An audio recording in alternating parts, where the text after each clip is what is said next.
नमस्कार, मैं साक्षी। स्वागत है आपका हमारे चैनल पर। भारत के संघीय ढांचे में राज्यपाल की भूमिका हमेशा चर्चा का विषय रही है, लेकिन हाल ही में सुप्रीम कोर्ट ने इस मुद्दे पर अहम टिप्पणियां की हैं।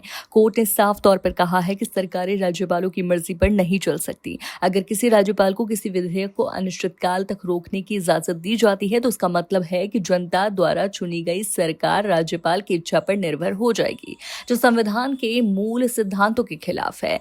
कोर्ट की 5 जजों की बेंच, जिसमें CJI D Y. Chandrachud, justice Suryakant, Vikram Nath, B S. Narasimha और ए.एस.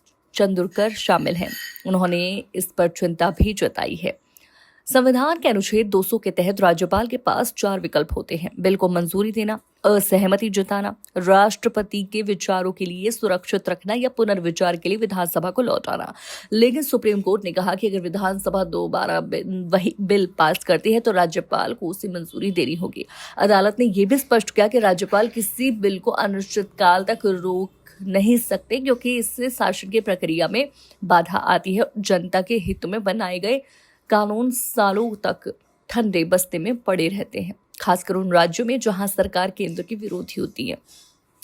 तमिलनाडु का मामला इस बहस की शुरुआत बना, जहां राज्यपाल ने विधानसभा द्वारा दोबारा पास किए गए बिल को ना तो मंजूरी दी, ना ही वापस लौटाया और ना ही स्पष्ट कारण बताया।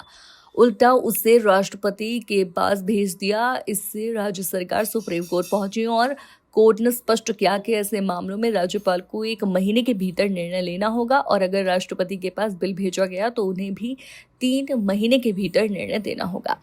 ये मामला केवल एक संवैधानिक बहस नहीं है, बल्कि ये तय करेगा कि हमारे देश में लोकतंत्र की असली ताकत किसके हाथ में है, चुनी हुई सरकार के या नामित राज्यपाल के। सुप्रीम कोर्ट ने यह भी स्पष्ट किया कि वो राष्ट्रपति को आदेश नहीं दे रहा है, बल्कि सलाह दे रहा है, ताकि संविधान की भावना बरकरार रहे।